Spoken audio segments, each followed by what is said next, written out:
আসসালামু আলাইকুম রহমতুল্লাহ। আশা করছি সবাই অনেক অনেক ভালো আছি, সুস্থ আছি। সবাইকে মহান বিজয় দিবসের শুভেচ্ছা জানাচ্ছি। পাশাপাশি আজকের এই বাংলাদেশে যারা আজকের বাংলাদেশ তৈরিতে ভূমিকা রেখেছে, সেই 47 থেকে 24 যেই অমর বীর সৈনিক, বীর যোদ্ধা বা বীর পুরুষ যারা আছে, সবাইকে স্মরণ করছি আজকের এই দিনে। যাই হোক, আমরা এই বিজয় দিবসের এই বিজয়ের দিনে আমরা বাংলা ক্লাস করব। বাংলা ক্লাসটি মূলত বিগত দিনের যেই প্রাইমারি তথা প্রাথমিক যে প্রশ্নগুলো আছে, সেই প্রশ্নগুলোরই আমরা সমাধান নিয়ে এসেছি। আশা করছি আপনারা উপকৃত হবেন। যারা আমার সাথে যুক্ত হয়েছেন তারা অবশ্যই অবশ্যই ক্লাসটি শেয়ার করবেন। আপনাদের শেয়ার প্রত্যাশা করছি। ওকে, লক্ষ্য করবেন।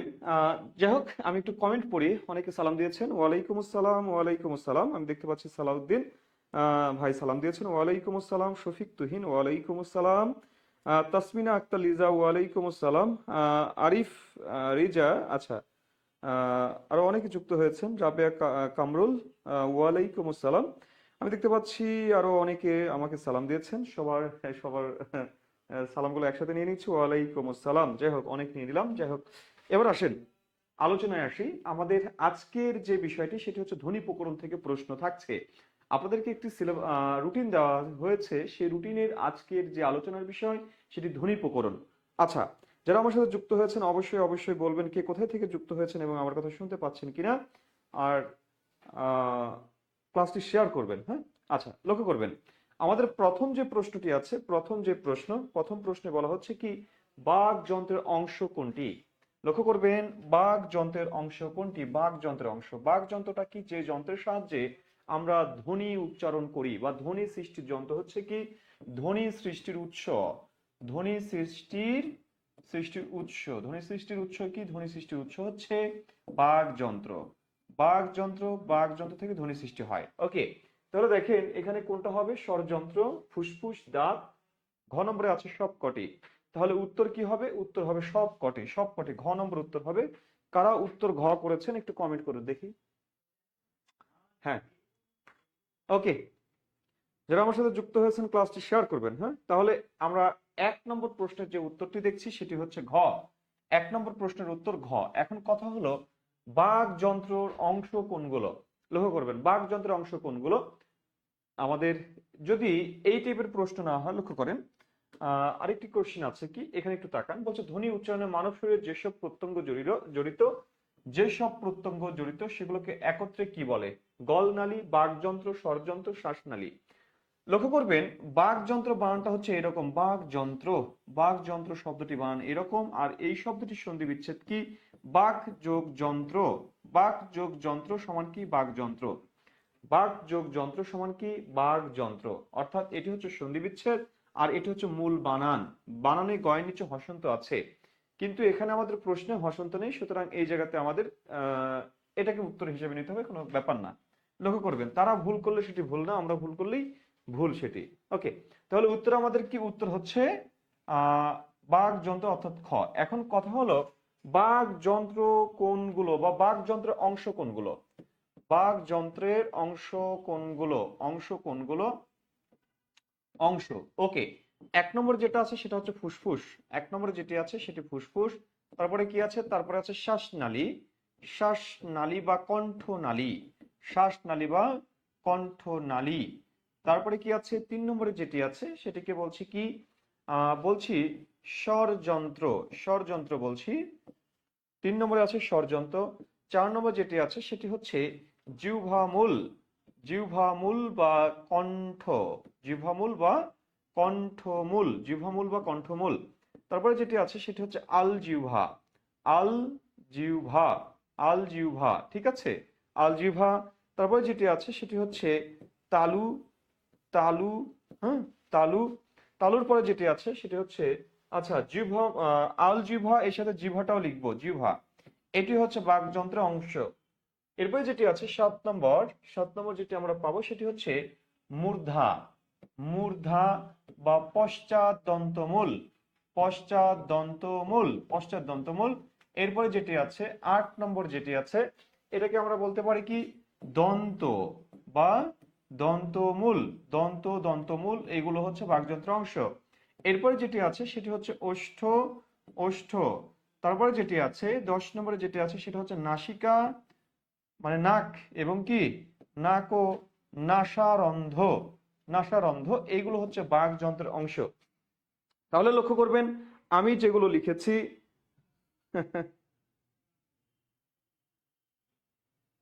আচ্ছা, লক্ষ্য করবেন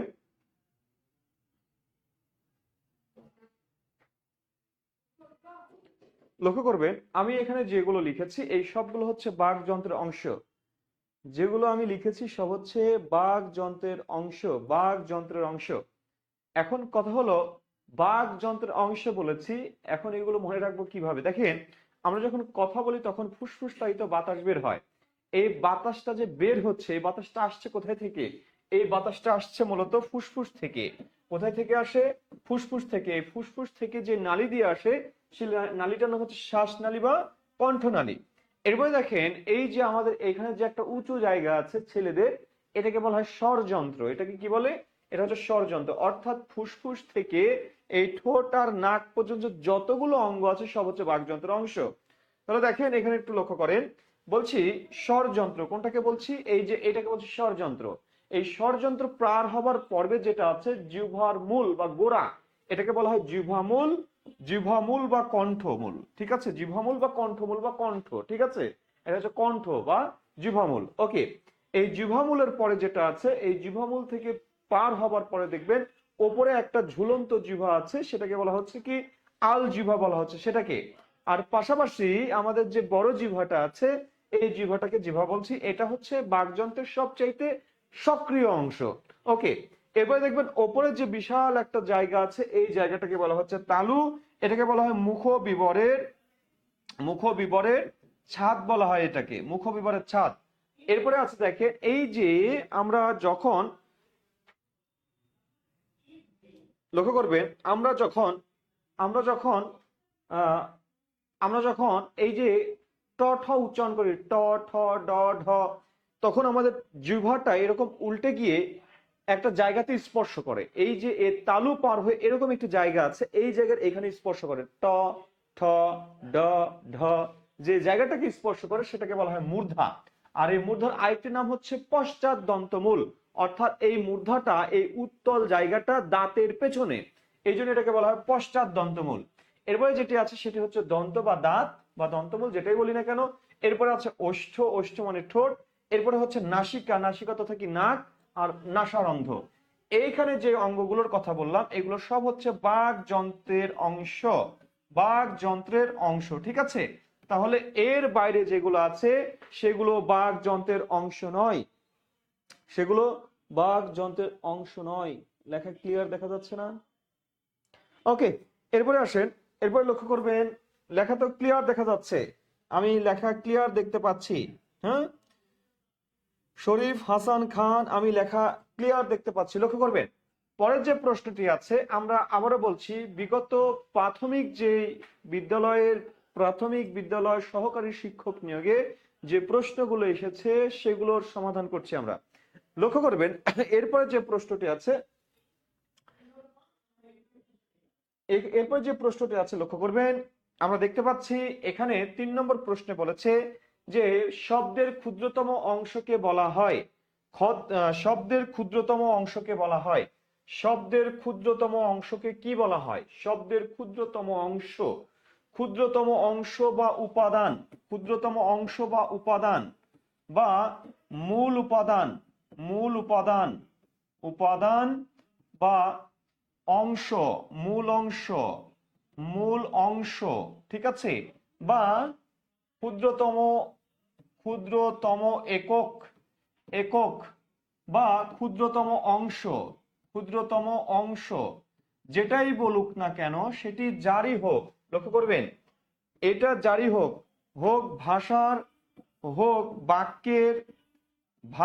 বাক্যের হোক শব্দের, যেটারই হোক না কেন, এই তিনটার মধ্যে যারই বলুক না কেন, উত্তর আমাদের একটি হবে, সেটি হচ্ছে ধ্বনি। উত্তর কি হবে? ধ্বনি হবে। এখন যদি আপনি ধ্বনি উত্তর না পান, অর্থাৎ অপশনে ধ্বনি নেই, সেই ক্ষেত্রে আপনি কাউন্ট করবেন বর্ণকে, নয়তো আপনি বর্ণ উত্তর নেবেন না। কারণ মানুষ আগে উচ্চারণ করে তারপরে লিখে, মানুষ আগে কথা বলতে শিখেছে তারপরে লিখতে শিখেছে। সুতরাং যদি বলে তাহলে অবশ্যই আপনি ধ্বনিকে কাউন্ট করবেন। তাহলে এই জায়গাতে আমরা উত্তর হিসেবে কোনটা পাচ্ছি? ক্ষুদ্রতম অংশকে কি বলে? ক্ষুদ্রতম অংশকে ধ্বনি বলে। তাহলে উত্তর ঘ, 3-এর উত্তর ঘ। লক্ষ্য করেন 3 নম্বর প্রশ্নের উত্তর হবে ঘ। ওকে, আমি দেখতে পাচ্ছি উত্তর করেছেন শামীম রেজা ধ্বনি, নাসরিন কবির ঘ, ফাতেমা সাদিয়া ঘ লিখেছেন, সুজন দেবনাথ ঘ লিখেছেন, রাবিয়া ইসলাম ঘ, শেফালি আক্তার ঘ, সেতু সরকার ঘ লিখেছেন, শফিক তুহিন, জাকারিয়া আহমেদ, মৃত্তিকা মির্জা, সেতু সরকার। আচ্ছা, সবাই ঘ উত্তর করেছেন, ধন্যবাদ। ওকে, যারা আমাদের সাথে যুক্ত হয়েছেন, যারা আমরা ক্লাসে যুক্ত হয়েছি, সবাই ক্লাসটি শেয়ার করব।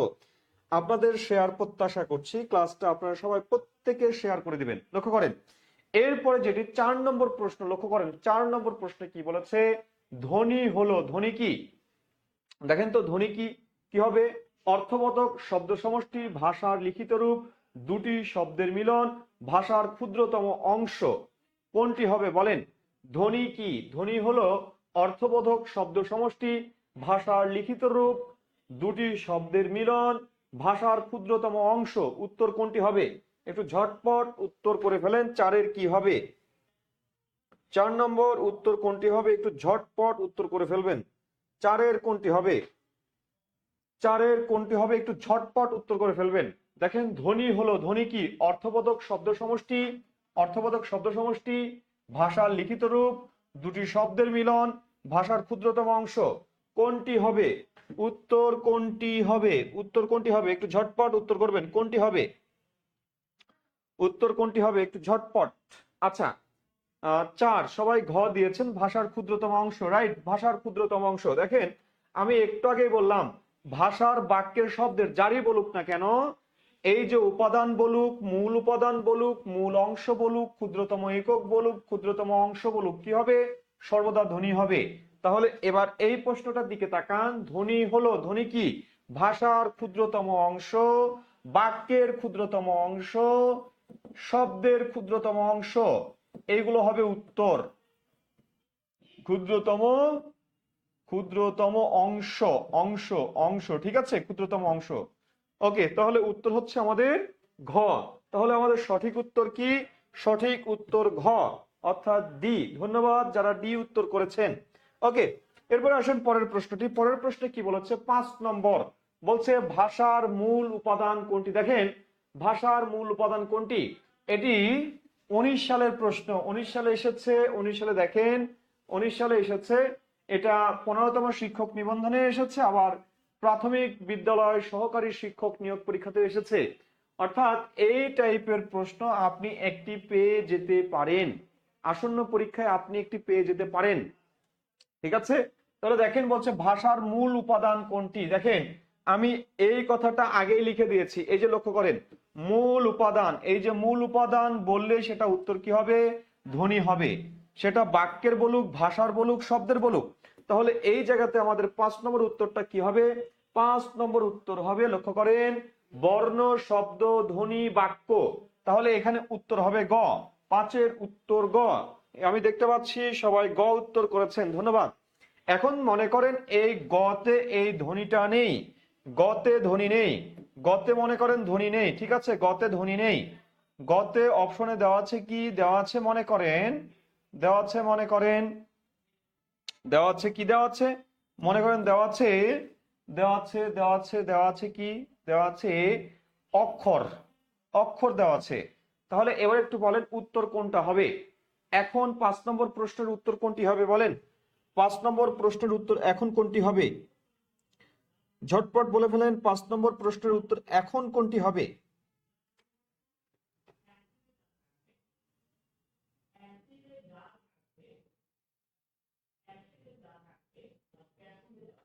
হ্যাঁ, বাক্যের ক্ষুদ্রতম একক। হ্যাঁ, বাক্যের ক্ষুদ্রতম এককও একই। হ্যাঁ, ক্ষুদ্রতম এককও ধ্বনি হবে, ধ্বনি হবে, ধ্বনি হবে। শিপ্রা খাতুন ধ্বনি হবে। আচ্ছা, এবার বলেন কোনটি হবে উত্তর? এবার কোনটি হয়ে যাবে? এবার উত্তর হয়ে যাবে বর্ণ, বর্ণ, বর্ণ, বর্ণ। এবার উত্তর হবে বর্ণ। আমি আপনাকে বলেছি ধ্বনি যদি না থাকে সেক্ষেত্রে আপনি কাউন্ট করবেন কাকে? কাউন্ট করবেন বর্ণকে, বর্ণকে কাউন্ট করবেন।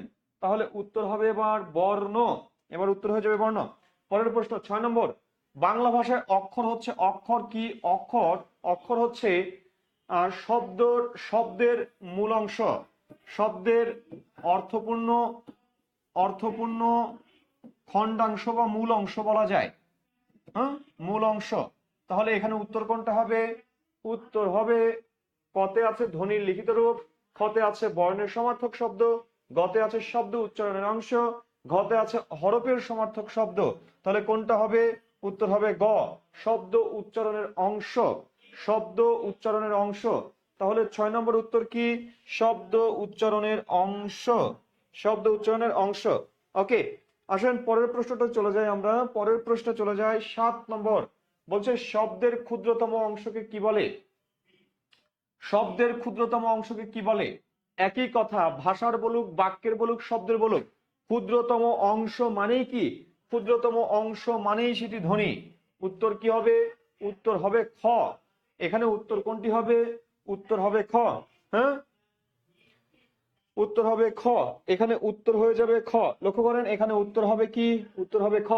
এরপরে আসেন 8 নম্বর প্রশ্ন। বলছে ভাষার মূল উপকরণ কি? লক্ষ্য করবেন, ভাষার উপকরণ, ভাষার, ভাষার বাক্য, বাক্যের শব্দ, শব্দের ধ্বনি।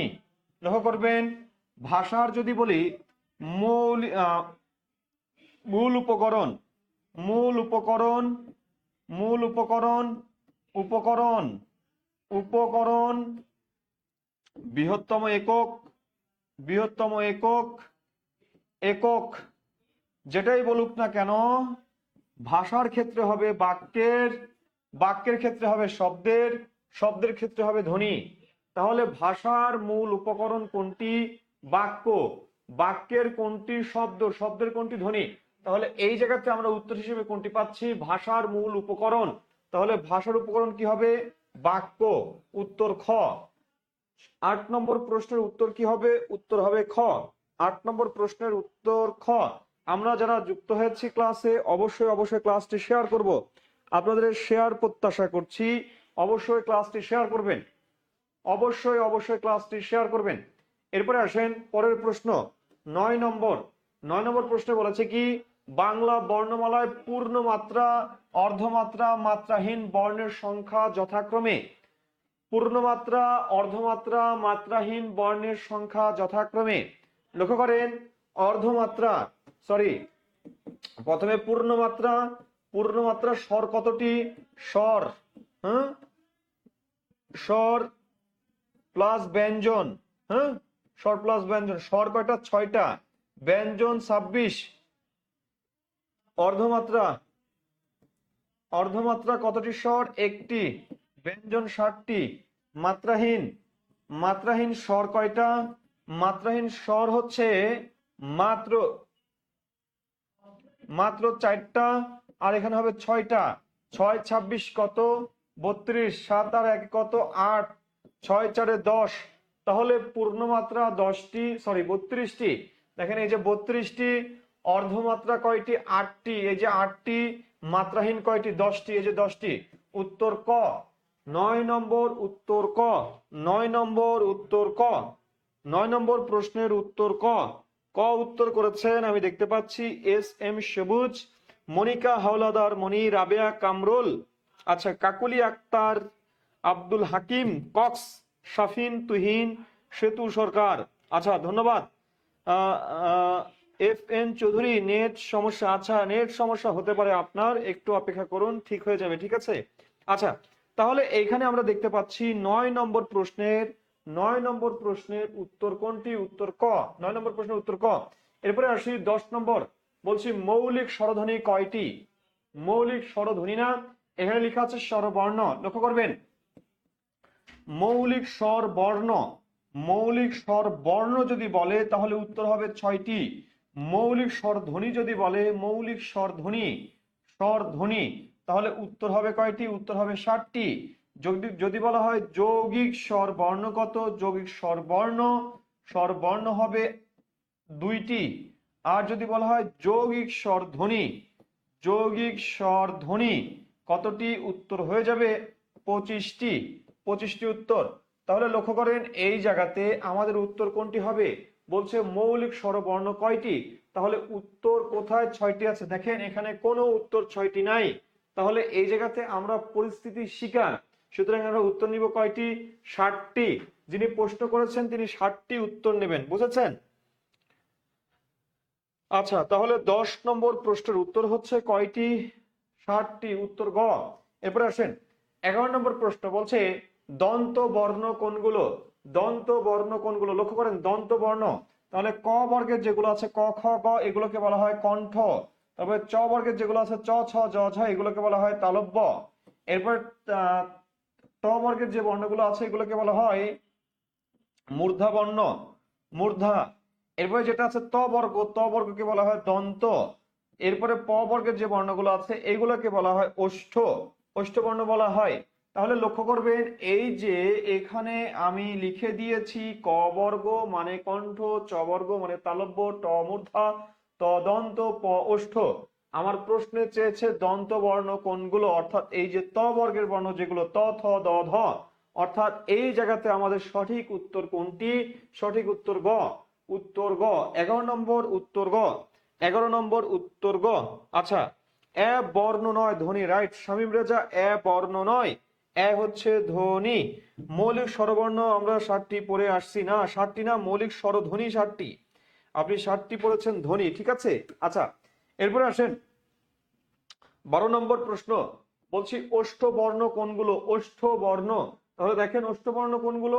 এই যে দেখেন প বর্গের যে বর্ণগুলো আছে এগুলো ওষ্ঠ বর্ণ, প ফ ব ভ ম। তাহলে এখানে আমাদের উত্তর কোনটা হবে? প ফ ব ভ ম, উত্তর খ। তাহলে 12 নম্বর প্রশ্নের উত্তর হবে খ। 12 নম্বর প্রশ্নের উত্তর হবে খ। 12 নম্বর প্রশ্নের উত্তর হবে খ, ঠিক আছে। 12 নম্বর প্রশ্নের উত্তর খ হবে। যারা আমার সাথে যুক্ত হয়েছেন, যারা আমার সাথে যুক্ত হয়েছেন অবশ্যই অবশ্যই অবশ্যই ক্লাসটি শেয়ার করবেন, অবশ্যই ক্লাসটি শেয়ার করবেন, অবশ্যই শেয়ার করে দিবেন, বন্ধুদেরকে ক্লাসে মেনশন করবেন, ঠিক আছে। তাহলে আমাদের 10 নম্বর নয় 12 নম্বর প্রশ্নের উত্তর কি? খ। 12 নম্বর প্রশ্নের উত্তর খ। ওকে আসেন পরের প্রশ্নটার দিকে আমরা আগাই। 13 নম্বর প্রশ্নে কি বলছে? বাংলা বর্ণমালায় কয়টি বর্ণ আছে? সরি কয়টি ব আছে? ব। বাংলা বর্ণমালায়, আচ্ছা একটা বিষয় লক্ষ্য করবেন, আমাদের যদি বলি অন্তস্থ বর্ণ কোনগুলো? অন্তস্থ বর্ণ, অন্তস্থ বর্ণ কোনগুলো? অন্তস্থ জ র ল ব এগুলো হচ্ছে অন্তস্থ বর্ণ। এখন দেখেন বর্ণমালায় অন্তস্থ জ আছে, র আছে, ল আছে, এরপরে যে বটা সেই বটা কিন্তু নাই, বটাকে বাদ দেওয়া হয়েছে। তাহলে আমাদের ভাষায় যে বর্ণ আছে, আমাদের ভাষায় কিন্তু ব হচ্ছে দুইটা, ব দুইটা। এই দুইটা ব কি কি? একটা হচ্ছে বর্গের ব, বর্গের ব প ফ ব, ঠিক আছে বর্গের ব। আরেকটা ব আছে সেটা হচ্ছে অন্তস্থ ব, অন্তস্থ ব, অন্তস্থ ব। তাহলে এই অন্তস্থ বটা আমাদের বর্ণমালায় নেই, শুধু বর্গের ব আছে, একটি ব আছে। সেই একটি ব যেহেতু বলেছে, মানে বর্ণমালায় যেহেতু বলেছে, তাহলে বর্ণমালায় বর্ণ ব একটি, সুতরাং উত্তর হবে ঘ। 13 নম্বর প্রশ্নের উত্তর হবে ঘ। 13 নম্বর প্রশ্নের উত্তর হবে ঘ। হ্যাঁ, আমি দেখতে পাচ্ছি আপনারা একটি কমেন্ট করেছেন, একটি একটি একটি একটি আছে, একটি। ধন্যবাদ সবাইকে, ধন্যবাদ। এরপরে আসেন 14 নম্বর প্রশ্নটার দিকে তাকান। বলছে তালব্য বর্ণ কোনগুলো? তালব্য বর্ণ, দেখেন তালব্য বর্ণ। এখন একটা বিষয় লক্ষ্য করেন, তালব্য বর্ণ কোনগুলো? এখন আমরা বর্ণমালায় দেখেছি ত, সরি চ, চ, ছ, জ, ঝ, ইয়। এই চারটা, এই পাঁচটা বর্ণকে আমরা তালব্য বর্ণ বলতে দেখেছি বর্গে। এখন কথা হলো, আমাদের এবার অপশনে কিন্তু আছে এ ওই, রস্বই, রস্বই ওই, রস্বউ, রস্বউ ও ঔ। এখন এইগুলোর মধ্যে কোনগুলো তালব্য বর্ণ? সবাই একটু 14 নম্বর প্রশ্নের দিকে একটু তাকাবেন। 14 নম্বর প্রশ্নে বলা হচ্ছে তালব্য বর্ণ। এখন কথা হলো, তালব্য বর্ণ কোনগুলো? লক্ষ্য করবেন, তালব্য বর্ণ কোনগুলো? একটু দ্রুত উত্তর করে ফেলবেন। 14 নম্বর, তালব্য বর্ণ কোনগুলো? তালব্য বর্ণ কোনগুলো? একটু ঝটপট উত্তর করবেন। তালব্য বর্ণ কোনগুলো? 14 নম্বর প্রশ্নের উত্তর করবেন, তালব্য বর্ণ কোনগুলো? আচ্ছা, তালব্য বর্ণ কোনগুলো?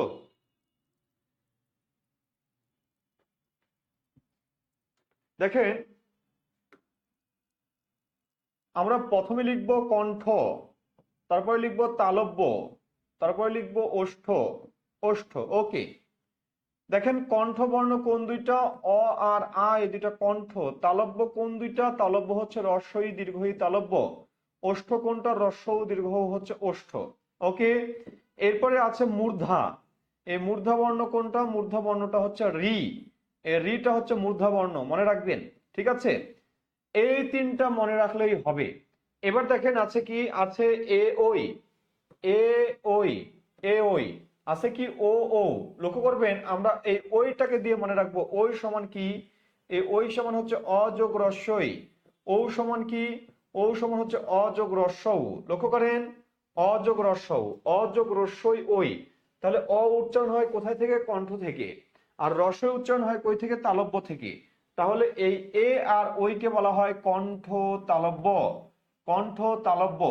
আর ও আর ঔরে বলা হয়, দেখেন ও আছে আর রস্য আছে, ও হচ্ছে কণ্ঠ আর রস্য হচ্ছে ওষ্ঠ।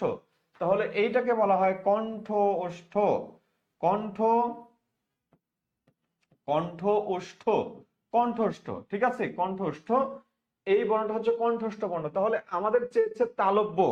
এবার আসেন তালব্য, এখানে কি? তালব্য হচ্ছে রস্বই হবে আর দীর্ঘই হবে।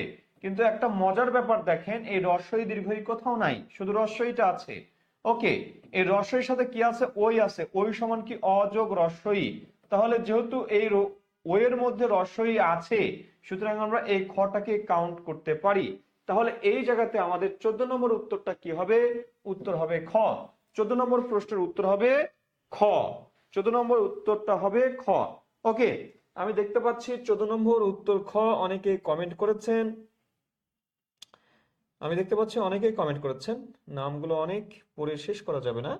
হ্যাঁ, আরমান খান, রাবিয়া ইসলাম, শাওন হোসেন, আরমান খান। আচ্ছা, আরমান খান লিখেছেন। মনিকা হাওলাদার মনি লিখেছেন। সিদরাতুল মুনতাহা বর্ষা। আচ্ছা, বর্ষা।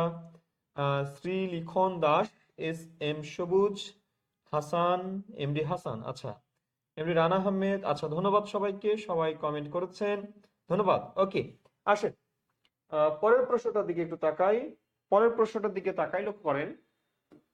15 নম্বর প্রশ্ন বলছে বাংলা বর্ণমালায় কতটি বর্ণ আছে? কতটি বর্ণ আছে? দেখেন, স্বর বর্ণ আছে 11টি। ব্যঞ্জন বর্ণ আছে কয়টি? ব্যঞ্জন আছে মাত্র 39টি। মোট কত? মোট 50টি। এই 50টি বর্ণকে বলা হয় সরল বর্ণ, সরল বর্ণ বা অসংযুক্ত বর্ণ, অসংযুক্ত বর্ণ। সরল বর্ণ বা অসংযুক্ত বর্ণ বলা হয় এই 50টি বর্ণকে। তাহলে উত্তর কোনটি? উত্তর হচ্ছে ঘ, উত্তর হচ্ছে ঘ। এরপরে আসেন পরের যে প্রশ্নটা আছে 16 নম্বর। বলছে বাংলা ব্যঞ্জন বর্ণ কয়টি? এই যে দেখেন ব্যঞ্জন বর্ণ কয়টি? 39টি।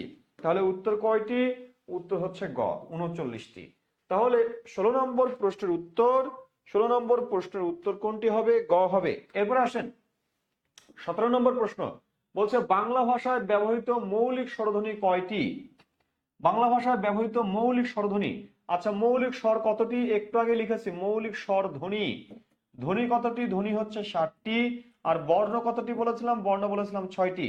তাহলে এখানে উত্তর নিব কোনটা? উত্তর নিব ক। তাহলে বাংলা ভাষায় ব্যবহৃত মৌলিক স্বরধ্বনি কয়টি? মৌলিক স্বরধ্বনি 60টি। 60টি। ওকে, তাহলে 60টি ধ্বনি হচ্ছে মৌলিক স্বরধ্বনি। এরপরে আসবেন পরের যে বিষয়টা আছে 18 নম্বর। 18 নম্বর প্রশ্নটার দিকে তাকান।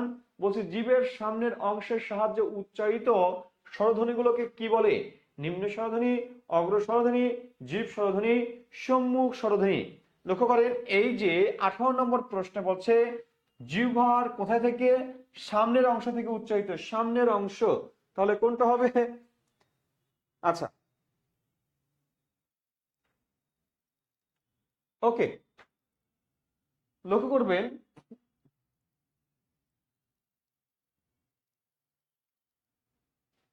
আচ্ছা লক্ষ্য করবেন তাহলে এইটাকে যদি আমরা দেখি তাহলে কিভাবে দেখব? সম্মুখ, তাই না? এরকম একটা ছক আছে, আপনারা দেখেছেন ছক, হ্যাঁ দেখেছেন নিশ্চয়। এরকম একটা ছক আছে। এই ছকের এখানে আছে রস্বই, এখানে আছে এ, এখানে আছে এ, আর এখানে আছে আ, এখানে আছে রস্যউ, এখানে আছে উ, এখানে আছে অ। ওকে, মনে রাখবেন এই যে এখানে যে কয়েকটা বর্ণ আছে, এখানে যে কয়েকটি বর্ণ আছে দেখবেন, এই যে এই জায়গাতে যে কয়েকটা বর্ণ আছে, এই কয়েকটা বর্ণ উচ্চারণের সময় জিহ্বা সামনে থাকে, সামনে থাকে। অর্থাৎ জিহ্বার সামনের অংশ থেকে, সম্মুখের অংশ থেকে এই কয়েকটা ধ্বনি উচ্চারিত হয় বলে এই তিনটা ধ্বনিকে বলা হয় সম্মুখ ধ্বনি। সম্মুখ ধ্বনি। আর এই যে যে তিনটা ধ্বনি আছে, এই তিনটা ধ্বনি উচ্চারণ করার সময় জিহ্বা ভেতরে থাকে, মানে মুখের ভেতরে, পিছনে থাকে। এই পেছনে থাকার কারণে এই তিনটা বর্ণকে বলা হচ্ছে পশ্চাৎধ্বনি। পশ্চাৎধ্বনি বলা হচ্ছে এই কয়েকটা বর্ণকে। ওকে, আর এই যে যে ধ্বনিটা আছে, এই ধ্বনিটাকে বলা হচ্ছে কেন্দ্রীয়। কেন্দ্রীয় ধ্বনি, অর্থাৎ এই ধ্বনিটা উচ্চারণের সময় জিহ্বা মাঝামাঝিতে অবস্থান করে, অর্থাৎ জিহ্বার মাঝের অংশ থেকে উচ্চারিত হয়।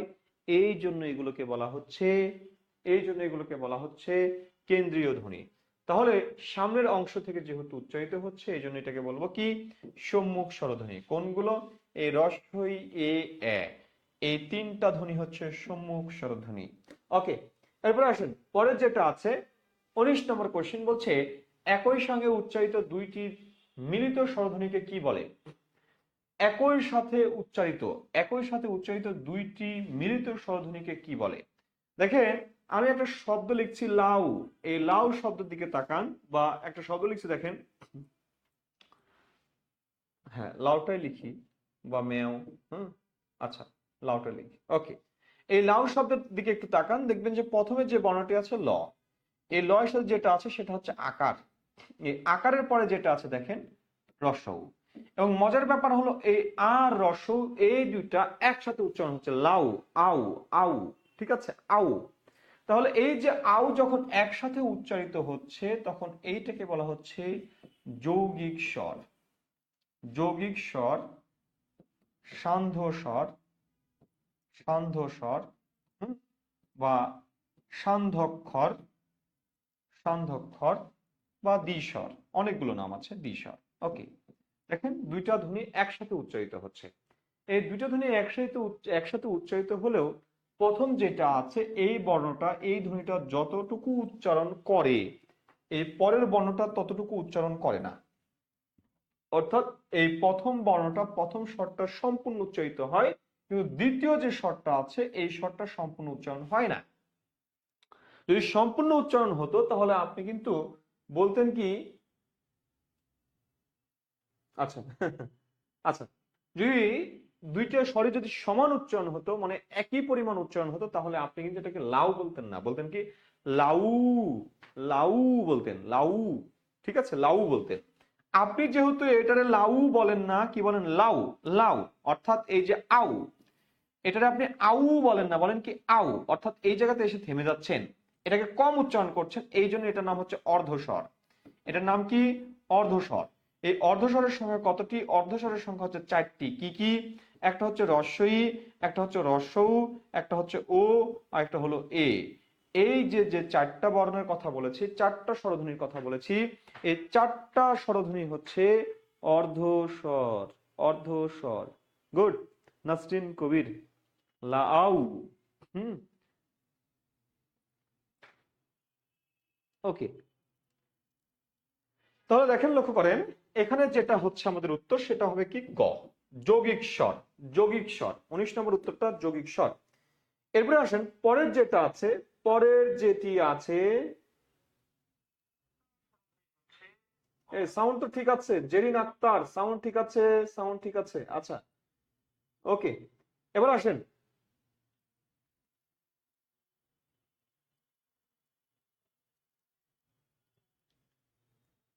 এবার আসেন লক্ষ্য করেন, 20 নম্বর প্রশ্ন বলছে নিচের কোনটি যৌগিক স্বরধ্বনির চিহ্ন?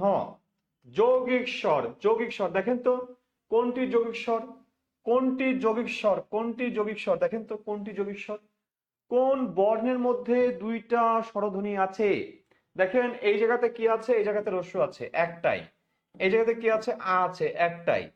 এই জায়গাতে কি আছে দেখেন? অযোগ রস্য ও। এখানে কি আছে? শুধু দীর্ঘ ও আছে, একটা বর্ণই আছে, অর্থাৎ এই জায়গাতে বর্ণ আছে দুইটা। এরকম হচ্ছে কি কি? এরকম হচ্ছে ওই, অযোগ রস্যই ওই, আর একটা হচ্ছে ও, অযোগ রস্যৌ ও। তাহলে এই যে লক্ষ্য করেন যে দুইটা বর্ণের কথা বললাম, এই দুইটা হচ্ছে কি?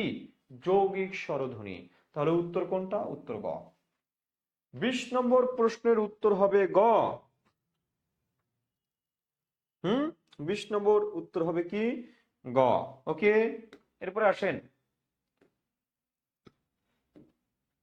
21 নম্বর প্রশ্নটার দিকে তাকান, বলছে কোনটি মূল স্বরধ্বনি নয়? কোনটি মূল স্বরধ্বনি নয়? মূল স্বরধ্বনি মানে কি? মূল ধ্বনি মানে কি? মূলধ্বনি, মূলধ্বনি মানে হচ্ছে মৌলিক ধ্বনি, মৌলিক, মৌলিক।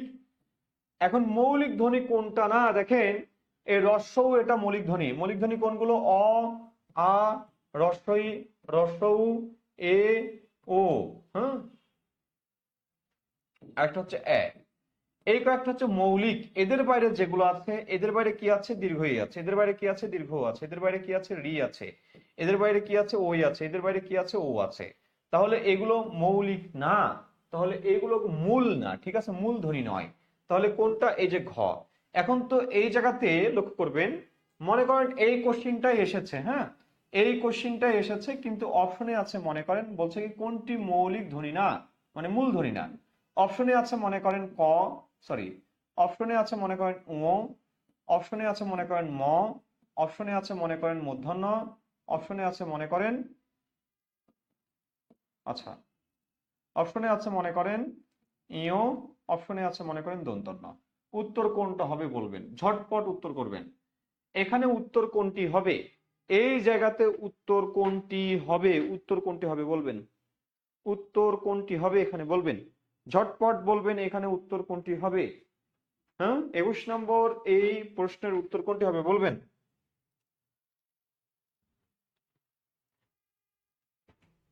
উত্তর কোনটি হবে বলবেন?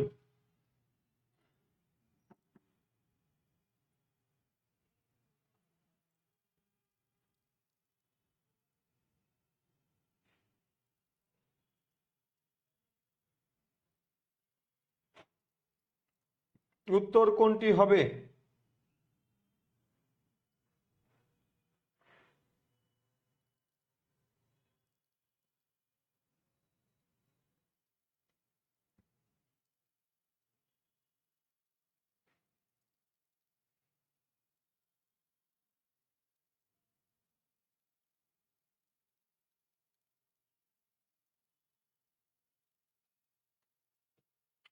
বলেন উত্তর কোনটা হবে? হ্যাঁ, ধন্যবাদ, সবাই ইও লিখছেন, প্রশ্নটা বুঝিনি। আচ্ছা, দেখেন আমি বলেছি কি বলেছি, দেখেন শাহাদাত রাকিব, লক্ষ্য করেন,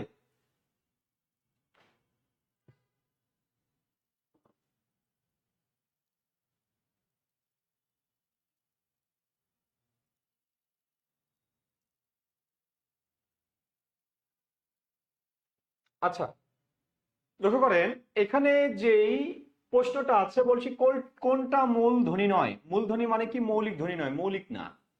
মৌলিক নয় কোনটা? মৌলিক নয়। ঠিক আছে, দেখেন তো এইটা মৌলিক, এটা মৌলিক, এটা মৌলিক। এই যে ইও নম্বর মানে গ নম্বর যেটা আছে এটা মৌলিক নয়, অর্থাৎ উত্তর হবে এটা। উত্তর হবে গ। উত্তর হবে গ।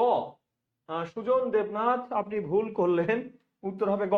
এখানে উত্তর গ হবে। ঠিক আছে, ওকে। পরের প্রশ্নটায় আসেন, 22 নম্বর প্রশ্ন বলছে বাংলা স্বরধ্বনিতে কয়টি হ্রস্ব আছে? হ্রস্ব স্বর কয়টি আছে? হ্রস্ব স্বর কয়টি দেখেন তো? হ্রস্ব স্বর কয়টি? হ্রস্ব স্বর হচ্ছে চারটি। কয়টি? চারটি। চারটি কি কি দেখেন? অ একটা হ্রস্ব স্বর, রসই একটা হ্রস্ব স্বর, রস একটা হ্রস্ব স্বর, আর কি আছে? রি। এই রি হচ্ছে হ্রস্ব স্বর। মোট চারটি হ্রস্ব স্বর। মোট চারটি হ্রস্ব স্বর, মোট চারটি। তাহলে উত্তর কি হবে? উত্তর হবে খ। উত্তর হবে খ। তাহলে 22 নম্বর প্রশ্নের উত্তর কোনটা হবে? উত্তর হবে খ। এরপরে আসেন তালব্য বর্ণ। তালব্য বর্ণ কোনগুলো? তালব্য বর্ণ কোনগুলো দেখেন এখানে আছে কি? খ, ও, সরি এটা রস্যু দেওয়া আছে, খ রস্যু ম ল। তারপর আছে দেখেন ব ডয়বিন্দ্র ঢয়বিন্দ্র ভ। তারপরে আছে দন্ত স ও ঘ ত। তারপরে আছে রস্যই বর্গীয় জ ইয় অন্তস্থ। তালব্য বর্ণ কোনগুলো? তালব্য বর্ণ কোনগুলো? লক্ষ্য করেন তালব্য বর্ণ। এই প্রশ্নটির উত্তর করবেন একটু ঝটপট, ঝটপট উত্তর করবেন। এই প্রশ্নটির উত্তর ঝটপট করবেন, ঝটপট করবেন। এই প্রশ্নটির উত্তর ঝটপট করবেন।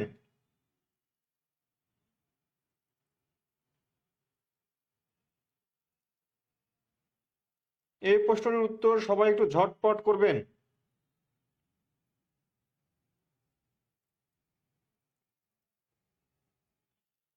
কোনটা হবে বলবেন? উত্তর কোনটি হবে? উত্তর কোনটি হবে? 23 নম্বর। বলেন তো কোনটি হবে? বুঝে বলছেন না না বুঝে বলছেন? লক্ষ্য করেন দেখেন আমি বলেছিলাম শুরুর দিকে তালব্য বর্ণ কোনটা? রস্বই আর দীর্ঘই তালব্য। ওকে, রস্বই তালব্য। এরপর দেখেন চ ছ জ ঝ, হ্যাঁ, ইয়, এগুলো তালব্য। তাহলে এইটাও তালব্য, এইটাও তালব্য।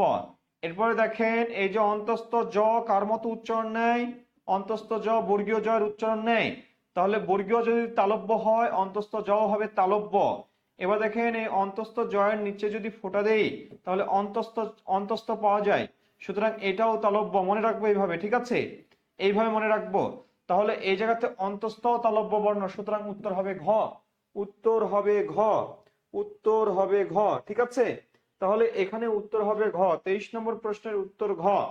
23 নম্বর প্রশ্নের উত্তর ঘ। 24 নম্বর প্রশ্ন লক্ষ্য করবেন বলছি যে ব্যঞ্জনধ্বনি উচ্চারণে মুখ দিয়ে অধিক বাতাস বের হয় ও নিচের চোয়ালের মাংসপেশিতে বেশি চাপ পড়ে সে ব্যঞ্জনগুলোকে বলে। লক্ষ্য করেন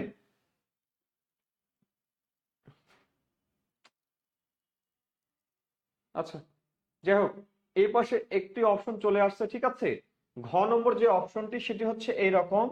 ঘ নম্বর অপশনই হচ্ছে, অপশনে আছে কি? মহাপ্রাণ। ঠিক আছে, ঘ নম্বর অপশনটা আছে মহাপ্রাণ। আমরা মহাপ্রাণটা এই পাশে লিখে নেই, মহাপ্রাণ। ওকে, মহাপ্রাণ। ওকে, তাহলে এবার একটু লক্ষ্য করবেন, এবার একটু লক্ষ্য করবেন এখানে বলছে কি যে ব্যঞ্জনধ্বনি উচ্চারণে মুখ দিয়ে অধিক বাতাস বের হয়, বাতাসের প্রাধান্য তার উপর নির্ভর করে দুই ভাগে ভাগ করা হয়েছে। একটা হচ্ছে অল্প প্রাণ। অল্প প্রাণ, অল্প প্রাণ মানে কম বাতাস, কম বাতাস। অল্প প্রাণ মানে কম বাতাস। মহাপ্রাণ, মহাপ্রাণ, মহাপ্রাণ মানে কি? বেশি বাতাস, বেশি বাতাস। তাহলে বেশি বাতাস বের হয় যেগুলো সেগুলো হচ্ছে কি? অধিক বাতাস মানে বেশি বাতাস। তাহলে কি হবে? উত্তর হবে ঘ। এখন কথা হলো দেখেন বর্গের বেজোড় বর্ণ, বিজোড়, বিজোড়, বিজোড় বর্ণ, বিজোড় বর্ণ মানেই কি? মানেই হচ্ছে অল্প প্রাণ। বিজোড় বর্ণ কোনগুলো? বিজোড় বর্ণ হচ্ছে বর্গের 1, 3, 5, এই তিনটা বর্ণ হচ্ছে অল্প প্রাণ। হুম, আর জোড় বর্ণ যেগুলো, জোর জোর, জোড় বর্ণ মানে মহাপ্রাণ। মনে রাখবেন মহাপ্রাণ। জোড় বর্ণ কি? মহাপ্রাণ। এগুলো কোনগুলো? 2 আর 4, এই দুইটা বর্ণকে বলছি মহাপ্রাণ। ওকে, তাহলে আমাদের উত্তর কি হবে? উত্তর হবে ঘ। তাহলে এই প্রশ্নের উত্তর ঘ। পরেরটায় আসি, বলছি নাসিক্য বর্ণ কোনগুলো? নাসিক্য বর্ণ কোনগুলো? দেখেন নাসিক্য বর্ণ ইও, ইও, ও, ইও মূর্ধন্য আছে, অ, রি, ব, গ নম্বরে আছে রস্য দীর্ঘ অন্তস্থ, ঘ নম্বরে আছে তালব্য শ মূর্ধন্য ষ দন্ত স। দেখেন তাহলে উত্তর কোনটা হবে? উত্তর কোনটা হবে? একটু ঝটপট কমেন্ট করে ফেলুন, কমেন্ট করে ফেলুন, উত্তর কোনটা হবে? 25 নম্বর প্রশ্নের উত্তর কোনটি হবে? লক্ষ্য করেন 25 নম্বর প্রশ্নের উত্তর কোনটি হবে? 25-এর উত্তর কোনটি হবে? ইও, ও মধ্যাহ্ন অর্থাৎ খ। 25 নম্বর উত্তর খ।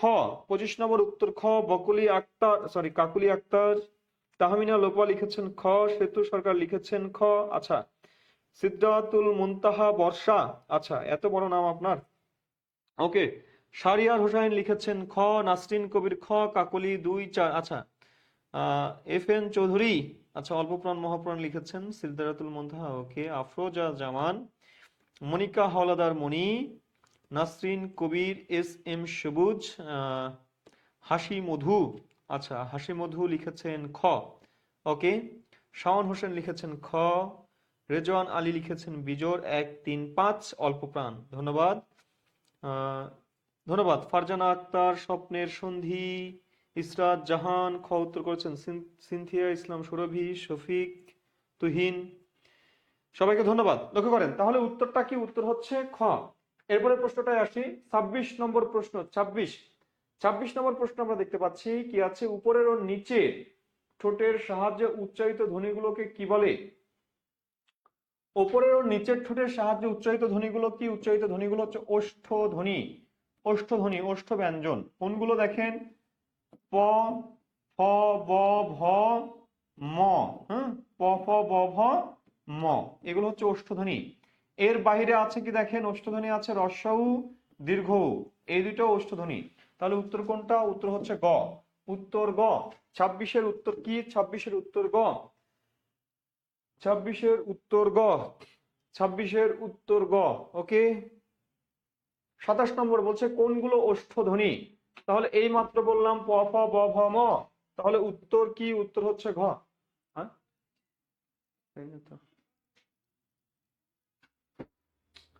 তাহলে উত্তর হবে কি? এখানে উত্তর হবে ঘ। 27 নম্বর প্রশ্ন দেখেন, বাংলা বর্ণমালায় পরাশ্রয়ী বর্ণের সংখ্যা কতটি? পরাশ্রয়ী বর্ণ কোনগুলো? দেখেন শেষের তিনটা, অনুস্বার, বিসর্গ, চন্দ্রবিন্দু, এই তিনটা বর্ণকে বলা হয় পরাশ্রয়ী বর্ণ। পরাশ্রয়ী বর্ণ, বর্ণ এরা কখনোই কিন্তু ধ্বনি নয়, এরা কখনোই ধ্বনি না, ধ্বনি নয়, এরা কেবল বর্ণ। এই তিনটা বর্ণ কেবলই বর্ণ, ওকে। এরপরে আসেন 29 নম্বর প্রশ্ন বলছে, যে বর্ণ উচ্চারণের সময় স্বরতন্ত্রী কাঁপে না, স্বরতন্ত্রী যদি কম্পন দেয় সেটাকে বলা হয় ঘোষ, আর যেটাকে কম্পন দেয় না সেটাকে বলা হয় অঘোষ। মনে রাখবেন বর্গের প্রথম দুইটা বর্ণ 1 নম্বর আর 2 নম্বর, এই দুটো হচ্ছে অঘোষ। 3 4 5 এই তিনটা বর্ণ হচ্ছে ঘোষ। অর্থাৎ আপনারা যে বর্গ লিখেন ক খ, গ ঘ উ, চ ছ জ ঝ ইয়, ট ঠ ড ঢ মূর্ধন্য, ত থ দ ধ দন্তন্য, প ফ ব ভ ম, এই যে প্রথম যে দুইটা বর্ণ, এই দুইটা বর্ণ হচ্ছে অঘোষ। আর এই যে দেখেন শেষের যে তিনটা বর্ণ, এই তিনটা বর্ণকে বলা হয় ঘোষ। তাহলে উত্তর কি হবে? উত্তর হবে কাঁপে না। কাঁপে না হইলেই সেটা কি? সেটা হচ্ছে অঘোষ। কাঁপে না কোন বর্ণে? কাঁপে না হচ্ছে অঘোষ বর্ণে। অঘোষ বর্ণে কাঁপে না, অঘোষ বর্ণে কাঁপে না। এরপরে আসেন পরের যে শব্দ প্রশ্নটি আছে, বলছি 30 নম্বর প্রশ্নের দিকে লক্ষ্য করেন। উও ধ্বনিটির সঠিক উচ্চারণ হলো, উও ধ্বনিটি, উও, উও, উও, এই ধ্বনিটার উচ্চারণ কি? এই ধ্বনিটা হচ্ছে উও, উও উচ্চারণ। তাহলে এই উও ধ্বনিটির উচ্চারণ কোনটি? উও ধ্বনিটির উচ্চারণ কোনটি? উও ধ্বনিটির উচ্চারণ হচ্ছে উও, উও, অর্থাৎ কোনটা? উত্তর ঘ, উত্তর ঘ। 30 নম্বর প্রশ্ন উত্তর কি হবে? 30 নম্বরে উত্তর হবে ঘ। এরপরে আসেন 31 নম্বর, দন্ত বর্ণ কোনগুলো?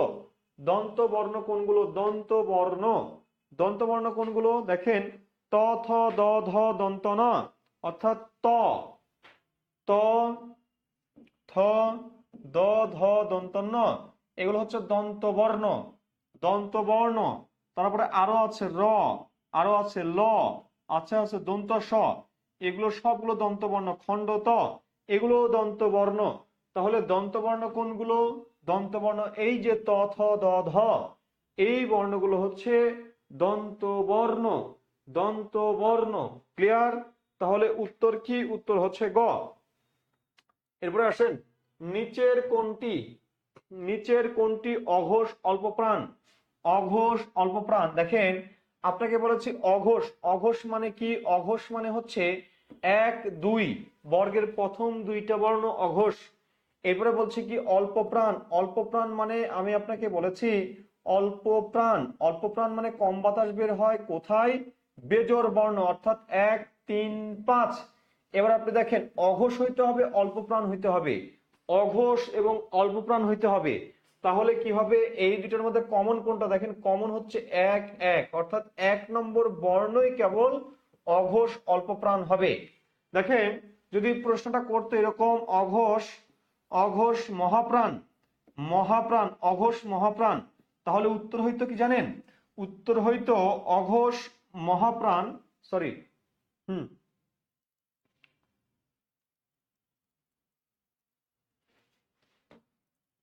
মহাপ্রাণটা লিখে দিই, নয়তো বুঝবেন না আবার।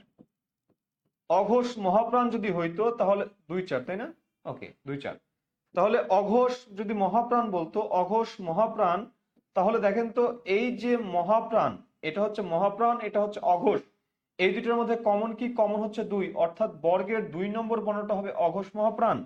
আর যদি বলি অঘোষ অল্প প্রাণ কোনগুলো? অঘোষ অল্প প্রাণ, তাহলে অল্প প্রাণ,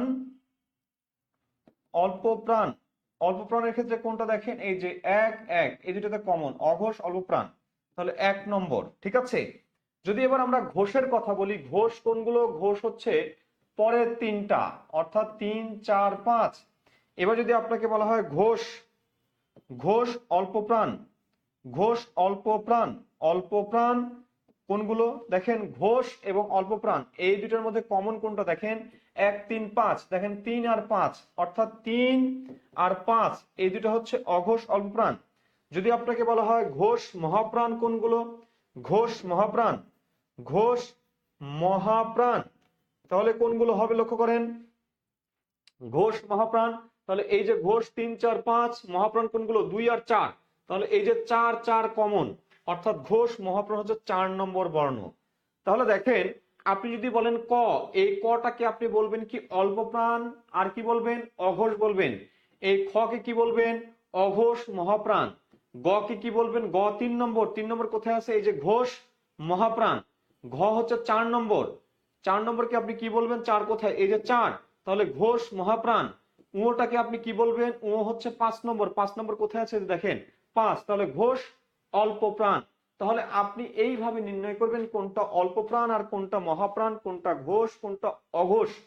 তাহলে আমরা এই জায়গাতে উত্তর হিসেবে কাউন্ট করব কোনটাকে? অঘোষ অল্প প্রাণ মানে 1 নম্বর। এই যে অঘোষ অল্প প্রাণ, সরি এটা মহাপ্রাণ, অঘোষ অল্প প্রাণ মানে 1 নম্বর। এখন 1 নম্বর বর্ণ কোথায় আছে? দেখেন ভ, প, ফ, ব, ভ, প, ফ, ব, ভ 4 নম্বর, ট, ঠ 2 নম্বর, প, ফ 2 নম্বর, চ 1 নম্বর। সুতরাং উত্তর হবে গ। এই ক্ষেত্রে উত্তর হবে গ। আর যদি গ এর দিকে তাকাই, গ হচ্ছে 2 নম্বর, 2 নম্বরটা কি? অঘোষ মহাপ্রাণ। খ দিকে যদি তাকাই, ঠ 2 নম্বর, তাহলে কি? অঘোষ মহাপ্রাণ। ভয়ের দিকে যদি তাকাই 4 নম্বর, ঘোষ মহাপ্রাণ। তাহলে এই জায়গাতে আমরা উত্তর পাচ্ছি কোনটা? উত্তর পাচ্ছি গ। এরপরে আসেন, আপনারা অনেকেই উত্তর করেছেন, ধন্যবাদ। ধন্যবাদ সবাইকে। পরে আসেন, পরের যে প্রশ্নটা আছে 33 নম্বর, বলছে কোন ধ্বনি মহাপ্রাণ ধ্বনি? মহাপ্রাণ মানে কি? মহাপ্রাণ মানে জোর। জোর কোনগুলো? দেখেন 2 আর 4। ওকে, এবার দেখেন খ 2 নম্বর, চ, ছ, জ, ঝ 4 নম্বর, দেখেন ক 1 নম্বর, খ 2 নম্বর, ত 1 নম্বর, থ, দ, দ 3 নম্বর, চ 1 নম্বর, চ, ছ, জ, জ 3 নম্বর। তাহলে দেখেন এখানে মহাপ্রাণ ধ্বনি মানে কি? মহাপ্রাণ ধ্বনি মানেই হচ্ছে জোর বর্ণ, অর্থাৎ উত্তর হবে ক। তাহলে 33 নম্বর উত্তরটা কি? 33 নম্বর উত্তরটা, 33 নম্বর উত্তরটা ক, 33 নম্বর উত্তরটা ক, 33 নম্বর উত্তরটা ক, 33 নম্বর উত্তরটা ক, ঠিক আছে, 33 নম্বর উত্তরটা ক। এরপর আসেন 34 নম্বর, বলছে কোনটা দন্তবর্ণ, কোনটা দন্তবর্ণ। ভাইয়া পরের ক্লাসটা কখন? 7টায়? 7টা পার হয়ে গেছে তো মেবি। আসেন শেষ করছি। ওকে, তারপরটা দেখেন কোনটি দন্তবর্ণ। দন্তবর্ণ কোনগুলো? ত, থ, দ, ধ, দন্ত ন, এগুলো হচ্ছে দন্তবর্ণ। তাহলে উত্তর কোনটা? ত, থ, দ, ধ, দন্ত ন কোথায় আছে? এই যে গ নম্বরে আছে। অর্থাৎ এখানে আমাদের সঠিক উত্তর গ। 34 সঠিক উত্তর গ। 35 দেখেন, লক্ষ্য করেন, পক্ষী। এই পক্ষী শব্দে যে যুক্তবর্ণটা আছে, এই যুক্ত বর্ণটাতে কি কি বর্ণ আছে? কি কি বর্ণ আছে? সংযুক্ত বর্ণে কি কি বর্ণ আছে বলবেন? এটাতে কি কি বর্ণ আছে? অন্তস্থ যোগ অন্তস্থ যোগ ইয় আছে, ক মূর্ধন্য ষ আছে, ক খ আছে, স মূর্ধন্য দন্ত ন। তাহলে এই বর্ণে কি পাবো? এই বর্ণে পাবো ক, তার সাথে পাবো কি? মূর্ধন্য ষ, পক্ষী। আর এইটা যখন শব্দের প্রথমে বসে তখন এটার উচ্চারণ হয় খ, আর যখন শব্দের মাঝে বা শেষে উচ্চারণ হয় বসে তখন উচ্চারণ হয় ক খ। যেমন দেখেন শিক্ষক, শিক্ষক, এটাকে উচ্চারণ করেন ক খ, ক খ, হ্যাঁ ক খ উচ্চারণ করেন। কিন্তু যখন এই যে ক্ষমা, ক্ষমা, অর্থাৎ এই যে এটাকে উচ্চারণ করছেন কি? এটাকে উচ্চারণ করছেন খ। শব্দের প্রথমে বসলে খ, আর যদি শব্দের মাঝে বা শেষে বসে তাহলে উচ্চারণ হয় কি? ক খ, ক খ উচ্চারণ হয়। ওকে, তাহলে এখানে আমাদের উত্তর কোনটা? উত্তর হচ্ছে খ। খ নম্বর হবে উত্তর, পক্ষী শব্দের যুক্ত বর্ণের উত্তর হবে খ। ওকে, এরপরে আসেন পরের যে পরে আর কোনো কোশ্চেন নেই। লক্ষ্য করেন, আমি আরেকটা যুক্ত বর্ণ দিয়ে বলবেন এইটার যুক্ত বর্ণ বিশ্লেষণ করলে কি পাওয়া যাবে। এই বর্ণটাকে যদি বিশ্লেষণ করেন কি পাওয়া যাবে? যদি এই বর্ণটাকে বিশ্লেষণ করেন কি পাওয়া যাবে? যদি এই বর্ণটাকে বিশ্লেষণ করেন কি পাওয়া যাবে? যদি এই বর্ণটাকে বিশ্লেষণ করেন কি পাওয়া যাবে? যদি এই বর্ণটাকে বিশ্লেষণ করেন কি পাওয়া যাবে? একটু ঝটপট উত্তর করবেন, ঝটপট উত্তর করবেন। এই বর্ণগুলোর বিশ্লেষণ করলে কোন বর্ণগুলো পাওয়া যাবে? কোন বর্ণগুলো পাওয়া যাবে? একটু বলবেন কোন বর্ণগুলো পাওয়া যাবে। এটারে ভাঙলে কি পাওয়া যাবে? হ যোগ ম। এটারে ভাঙলে কি পাওয়া যাবে? এটারে ভাঙলে পাওয়া যাবে বর্গীয় জ যোগ ইয়। এটারে ভাঙলে কি পাওয়া যাবে? ইয় যোগ বর্গীয় জ। এটারে ভাঙলে কি পাওয়া যাবে? মূর্ধন্য স যোগ মূর্ধন্য। এটাকে ভাঙলে কি পাওয়া যাবে? হ যোগ দন্তন্য। এই বর্ণটারে ভাঙলে কি পাওয়া যাবে? হ যোগ মূর্ধন্য। তাহলে এই যে এগুলো হচ্ছে যুক্ত বর্ণ, এগুলো হচ্ছে সেই যুক্ত বর্ণ।